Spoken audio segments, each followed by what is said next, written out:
আমি কখনোই মেয়ের মা হতে চাই না। একটা জীবন্ত পুতুলকে বছরের পর বছর আদর যত্ন করে বড় করব। জীবনের সবটুকু ভালোবাসার রং দিয়ে তাকে রাঙিয়ে তুলব।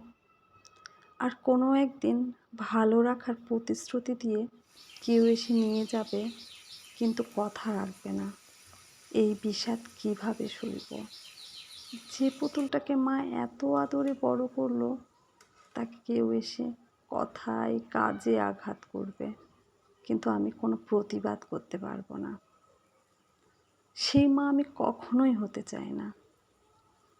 যে জীবনটাকে রঙিন করতে মায়ের জীবনে সবটুকু রং ঢেলে দেওয়া হয়, সেই জীবনটাকে এসে কেউ একজন বিবর্ণ করে দিবে।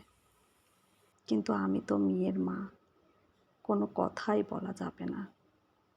সেই মা আমি কখনোই হতে চাই না।